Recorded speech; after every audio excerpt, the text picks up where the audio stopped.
लेन देन के विषय में झगड़ा भले पर घायल युवक की मृत्यु, झगड़िया गिरफ्तार। सरलाही के ऊख किसान द्वारा राजधानी में आंदोलन शुरू। कठुआ पिस्तौल सहित के गिरफ्तार। देश भर 24 घंटा में 8 से 30 कोरोना संक्रमित, बढ़ल 9 जन की मृत्यु। सरलाही से 9,47,000 बराबर के धनमाल चोरी, या कांग्रेस बिहान देश भर प्रदर्शन कर रहा।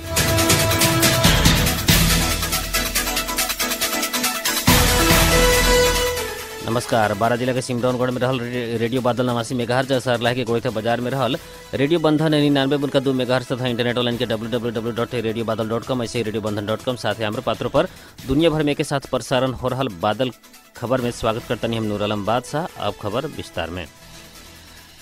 परसा में लेन देन के विषय में झगड़ा भले पर घायल भइल युवक के इलाज के क्रम में वीरगंज के एक अस्पताल में मृत्यु भइल बाटे।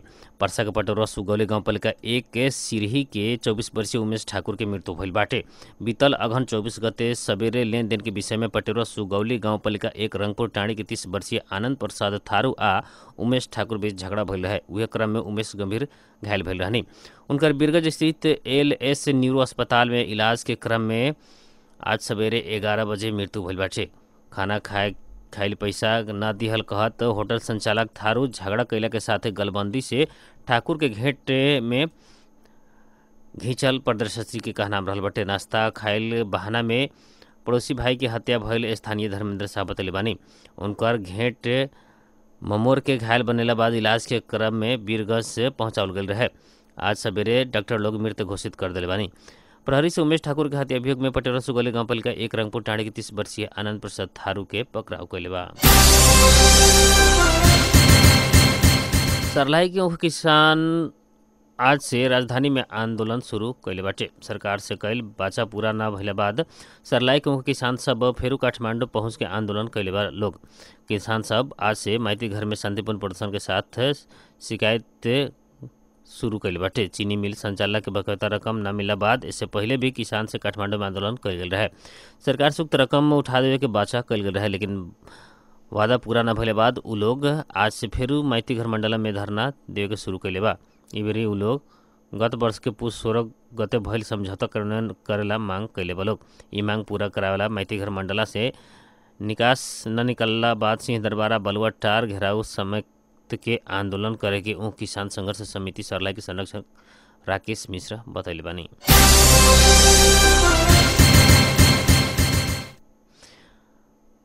बसबरिया गांव पालिका के अगुवाई में काल है मलंगवा के शहीद चौक में धरना जारी रहल बाटे। धरना कार्यक्रम के सरकार से न सुनला तक जारी रख के बसबरिया गांव पालिका के अध्यक्ष राम अयोध्या यादव बतैले बानी। विभिन्न 5 सूत्रीय मांग रख के सर्वपक्षीय संघर्ष समिति से सरलाही में निश्चितकालीन रिले धरना जारी रहल बाटे।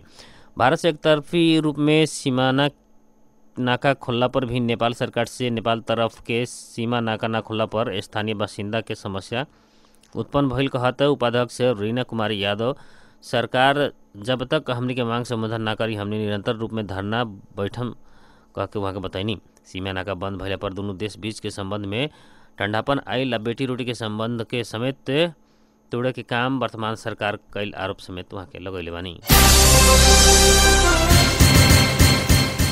सरलाही के चंद्रनगर गांव पालिका 2 बबरगंज में रहल एगो दुकान में चोरी भइल बाटे। उहे जगह के नागेंद्र महतो से संचालन कईल कपड़ा दुकान में आज चोरी भइल बाटे। उक्त दुकान से 300 गो साड़ी, 200 लहंगा आ 6 थान शर्ट के कपड़ा, 40 गो कुर्ता सुरवाल, 10 गो गंजिया, 1 थान टीवी करके करीब 6,47,000 रुपया मूल्य बराबर के धनमाल चोरी भइल प्रहरी जानकारी दिले बा।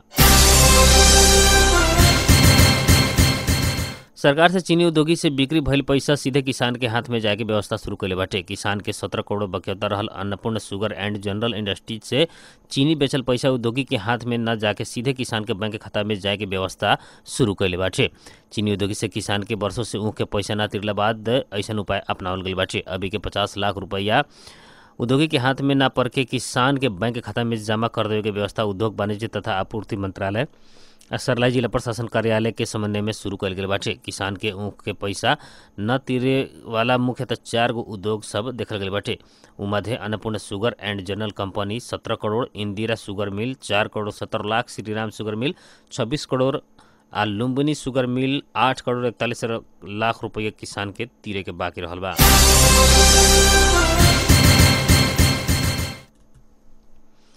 पर्सा के बौद्धर माई नगरपालिका में बीतल रात भइल आगलगी में 3 लाख के क्षति भइल बाटे। बौद्धर माई 6 गम्हरिया टोल में अमेरिका प्रसाद यादव के बैलघारी में भइल आगलगी में उक्त मूल्य बराबर के क्षति भइल बाटे। घारी में मच्छर भगावेला लगाओ गईल घूर बीतल रात 1:30 बजे से फैलल आग स्थानीय बद्री तिवारी जानकारी दिल बनी। आगलगी में पड़ के घारी में बांधल एगो भैंसी मरला के साथे घारी भीतर रहल एक धान के बेर ही जर के नष्ट भइले पर करीब 3 लाख बराबर के क्षति भइल बा। आगलगी के स्थानीय वासी सब मिल के नियंत्रण में ले रहे। आग बुझावे के क्रम में घरधनी यादव जर के घायल भइल बानी। नगरपालिका में बारू नियंत्रण न भइला पर समय में ही बारू नियंत्रण पुगे सकल ना रहे। प्रहरी मात्र एतवार के सवेरे घटनास्थल पुगल स्थानीय सबके शिकायत रहल बा। रौतहट में कटुआ पिस्तौल सहित एक युवक के प्रहरी पकड़ाऊ कैले बाटे। भारत बिहार सीतामढ़ी थाना बरगिनिया मुसहर चौक रहल 21 वर्षीय युवक नीतीश कुमार पटेल के पकड़ाऊ कैले बा। पटेल के राजदेवी नगरपालिका 8 लक्ष्मीपुर स्थित नेपाल भारत सीमा के 10 गजा नजीक प्रहरी चौकी बेलबिछुआ सशस्त्र प्रहरी बल BOP बेलबिछुआ के टोली से पकड़ाऊ कैल गेल। जिला प्रहरी कार्यालय रौतहट जानकारी दिले बा। दहिना जांग में लुका के लियावल अवस्था में पटेल के साथ से प्रहरी एक थान कटुआ पिस्तौल बरामद कैले बा। पिस्तौल सहित पकड़ाऊ पड़ल युवक के प्रहरी हिरासत में राखे तब अनुसंधान हो रहल रौतहट प्रहरी जानकारी दिले बा। नेपाल में पिछले 24 घंटा में थप 830 जने में कोरोना वायरस के संक्रमण पुष्टि भइल बा। इस संगे कोरोना संक्रमित के संख्या 2,48,423 पुगल बा। स्वास्थ्य तथा जनसंख्या मंत्रालय के प्रवक्ता डॉक्टर जागेश्वर गौतम से आज नियमित लाइव अपडेट में उक्त जानकारी दिले बानी। मंत्रालय के अनुसार अभी तक कोरोना सक्रिय संक्रमित के संख्या 10,994 पुगल बा। पिछले 24 घंटा में थप 1,500 जने कोरोना संक्रमण मुक्त भइल बानी। इस संगे नेपाल में कोरोना संक्रमण होके ठीक होखे वाला के संख्या अभी तक 2,35,731 पुगल बा। नेपाल में पिछले 24 घंटा में थप 9 जने के कोरोना वायरस के संक्रमण के कारण मृत्यु भइल स्वास्थ्य तथा जनसंख्या मंत्रालय पुष्टि कैले बा। इस संगे नेपाल में कोरोना से जान गंवावे वाला के संख्या 16 से 98 पुगल बा। नया सवारी चालक अनुमति पत्र अभी 2 महीना न खुले वाला भइल बाटे। करीब 9 महीना से बंद रहल सेवा तत्काल खुलला पर बहुत सेवा से ग्राही के भीड़ लागे के ओकरा कारण संक्रमण फैल सके के भइला से नया सवारी चालक अनुमति पत्र अभी 2 महीना न खुले के छलफल भइल बाटे। भौतिक पूर्वाधार तथा यातायात मंत्रालय के यातायात व्यवस्था विभाग से प्रदेश सरकार के भौतिक पूर्वाधार मंत्रालय संगे के छलफल में तत्काल खुलावेला न खुला भइल अभी कुछ महीना रोके के करके योजना बनावल गई। विभाग के प्रवक्ता डॉक्टर लोकनाथ भूसाल बतैनी। उनका अनुसार पूस आ माघ महीना भर अनुमति पत्र खुला न करे के योजना बनावल गई बाटे। नेपाली कांग्रेस बिहान सोमवार के देशव्यापी प्रदर्शन करे वाला भइल बाटे। प्रदर्शन के बेलिया कोरोना कहर के ख्याल करत मास्क प्रयोग करेला आ भौतिक दूरी कायम करेला पार्टी के सभापति शेरबहादुर देउवा अपील कैले बानी। सभापति देउवा से प्रतिपक्ष के रूप में कांग्रेस निरंतर शालीन संवाद मैत्री आ जिम्मेवार भूमिका निभावत आइला पर भी सरकार से भ्रष्टाचार कुशासन अधिनायकवादी आकांक्षा में खुद के केंद्रित करत ले गईला से सड़क में आवे के बतैले बानी। प्रदर्शन के तैयारी में जुटल सभे तह के नेता कार्यकर्ता के थप जागरूकता आ एकता के साथ प्रदर्शन के भव्य व्यवस्थित आ शांतिपूर्ण बनावेला देउवा अपील कैले बानी। इससे पहले कांग्रेस बिहान सरकार विरुद्ध देशभर विरोध प्रदर्शन करे के घोषणा कैले रहे। अब मौसम संबंधी जानकारी रेडियो बादल 89 मेगाहर्ट्ज द्वारा मापन कयल गेल अनुसार सिमरौनगढ़ आ गुड़िता लगायत आसपास के क्षेत्र के अभी के न्यूनतम तापक्रम 24 डिग्री सेल्सियस रहल बा। इसी आज सवेरे 19 दोपहर 27 डिग्री सेल्सियस रहल रहे। आज रात में 15 डिग्री सेल्सियस तापक्रम रहकर मान कल गेल बा। ऐसे आज सवेरे 6:45 में बेर उगल तो संझिया 5:13 में बेर डूबल बा। आज के खातिर बादल खबर इतने जाते जाते प्रमुख खबर एक बार फिर से। लेन देन के विषय में झगड़ा भइले पर घायल युवक की मृत्यु, झगड़िया गिरफ्तार, सरलाही के किसान द्वारा राजधानी में आंदोलन शुरू। कटुआ पिस्तौल सहित एक युवक गिरफ्तार, देश भर 24 घंटा में 830 कोरोना संक्रमित, बढ़ल 9 जन की मृत्यु। सरलाही के 9,47,000 बराबर के धन माल चोरी आ कांग्रेस बिहान देशव्यापी प्रदर्शन कर रहा।